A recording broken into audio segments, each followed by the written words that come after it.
Ah!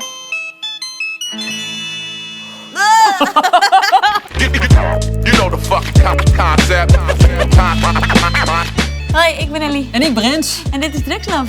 En in Drugslab proberen we allerlei verschillende soorten drugs uit om te zien wat het met ons lichaam doet. En ben je benieuwd naar drug of heb je een ervaring die je met ons wilt delen?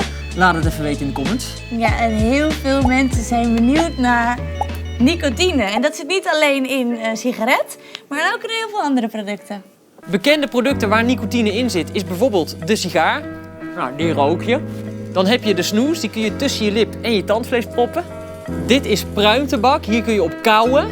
Dan heb je ook nog snuiftabak. Dit kun je snuiven. En dit is ook de manier waarop ik het ga innemen. Ik ben geen roker. Wat ik wel eens doe, is af en toe 2 of 3 hijsjes van een sigaret.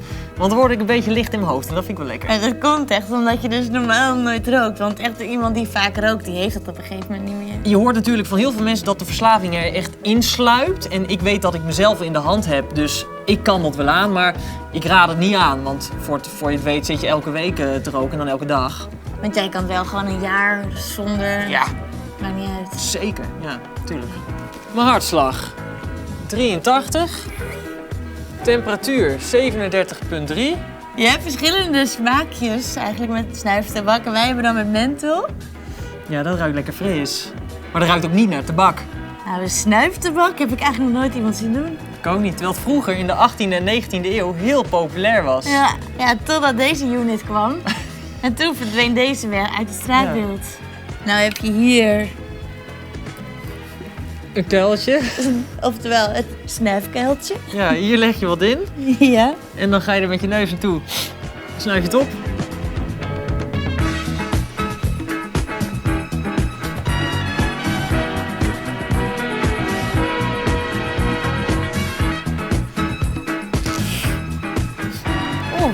Oh, heel fris. Het is echt wel lekker. Je hebt een hele zwarte neus. Oh, het brandt. Nu begint het ook wel te branden. Zal ik mijn andere neusgat ook nog even poederen? Doe dat. Doe dat.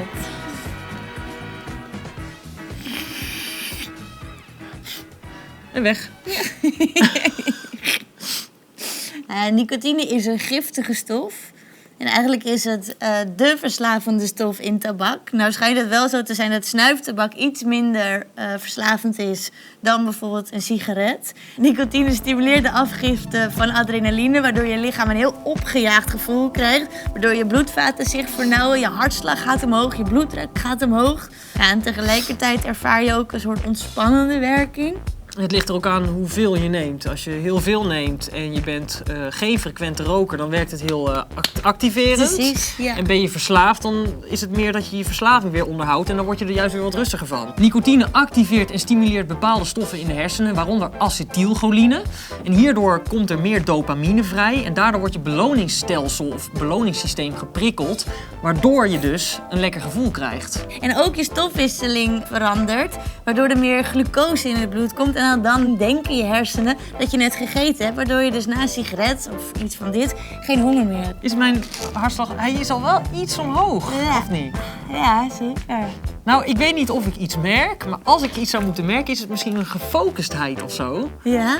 Want bijvoorbeeld met dat stukje informatie, ik heb het wel sneller en beter op een rijtje, maar ik weet nou niet of het hierdoor komt. Ja, dat is heel interessant, want nicotine die stimuleert en activeert ook vasopressine. En dit zorgt ervoor dat je geheugen beter werkt. Ja, ik heb een beetje het idee dat ik het ietsje frisser heb dan net. Voel mijn handen eens, zijn ze kouder? Oh, Ja? ja, vooral je topjes. Wil je ook even mijn tenen voelen? Ja? Kan. Ah, je hebt hele koude tenen. Ja, jij hebt lekkere warme handen. Maar dat klopt wel, want door nicotine daalt je temperatuur. Omdat je een verminderde bloedcirculatie in de haarvaten hebt. En inderdaad, je topjes zijn vet koud. Ik weet hoe nicotine voelt, want ik heb wel eens gerookt. Maar dat heb ik nog niet. Dus misschien dat het goed is. En ik ben sowieso wel heel benieuwd naar pruimtabak. Ik vind het nu al gehoor. Ja, gelijk. Oh. Het ruikt gewoon een check en... Ja, het ruikt echt een check. Non mi importa se son bionde, non mi importa se son more, a me basta che Leg je siamo er vanaf? tutti disposti a fare l'amore. Io da bambino veramente fui cacciato dalla scuola perché la professoressa mi faceva molto gola quando facevo il militare. Poi la moglie del tenente mi faceva le moine di una Alsof ik op een precisa sigaar kauw. bambina. Se sono Oh. per te stasera, Oh, waarom doen mensen dit? fortuna. Het is kruidig. Het brandt een beetje. Het heeft zelfs een beetje een zoete smaak. Maar het is echt, er zit zo'n sterke smaak aan. Het is zo ontzettend smerig.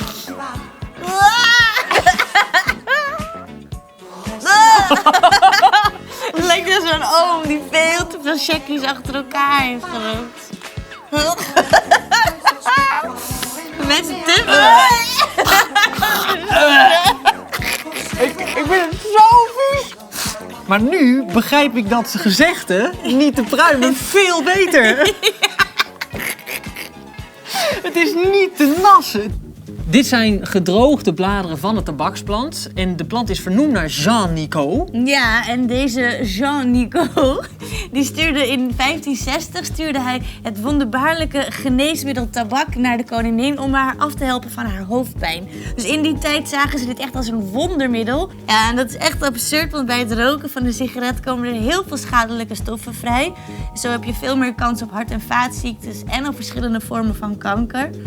Nou ja, gelukkig zie je het steeds meer verdwijnen, maar nog steeds roken er 3 miljoen mensen in Nederland.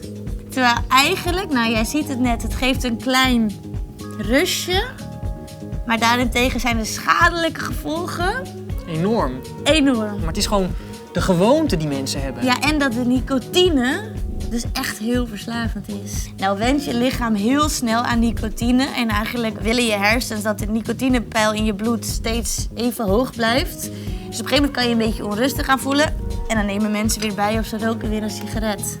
Nou denk ik niet dat jij heel onrustig nu bent. Nee, ik ben ook niet verslaafd, hè? Nee. Ja, je temperatuur is een beetje omhoog gegaan. De hartslag af en toe een beetje valt nog mee. Maar ja, de risico's op lange termijn zijn gewoon heel erg groot. Bij een gemiddelde sigaret krijg je ongeveer 2 milligram nicotine binnen. Dan kun je daar al een milde nicotinevergiftiging van oplopen. Omdat als je niet rookt en je rookt ineens een hele peuk, ja, dan kun je misselijk worden, een beetje duizelig, dan voel je je echt een beetje ziek. Ik heb het wel eens gehad. Ja. En je kunt ook, als je dus nog meer nicotine binnenkrijgt, een zware nicotinevergiftiging krijgen. En dat kan zelfs leiden tot een coma of de dood.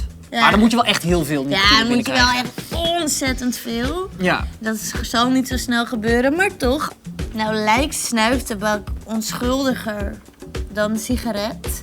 Maar ook de snuiftabak is wel degelijk verslavend. Want nicotine wordt opgenomen via je neusslijmvlies en dan wordt zo in je bloed opgenomen. Bij roken gaat het via je longen. Dus bij snuiven duurt het iets langer voordat je wat voelt.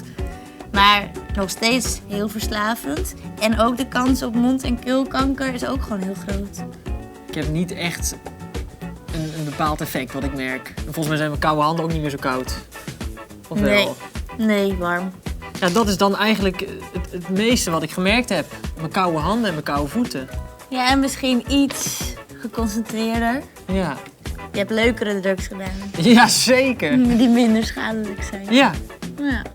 Ja, ik hoop toch dat mensen er toch bij stil gaan staan. En dat misschien... Kijk, als je wil afkicken of iets van nicotine, je kunt er ook hulp bij zoeken, hè? Want ik denk uiteindelijk dat het wel goed is dat we naar een rookvrije, in ieder geval tabakvrije wereld gaan. Want het levert gewoon zoveel gezeik op. Ik ben benieuwd of er morgen nog iets met je gebeurt. Denk het niet, maar Ik denk het ook niet. even checken. Nou, zoals ik al wel verwachtte, voel ik nu helemaal niks meer van de nicotine. Maar als je er nog niet aan begonnen bent, begin er ook niet aan. Wat je wel moet doen, is even een leuke reactie achterlaten met bijvoorbeeld een ervaring die je met ons wilt delen. Wat je ook moet doen, is ons even volgen op Instagram. Zowel onze persoonlijke als de Drugslab BNN Instagram. Voor een leuk kijkje achter de schermen. En dat wil je. En abonneer. Groetjes!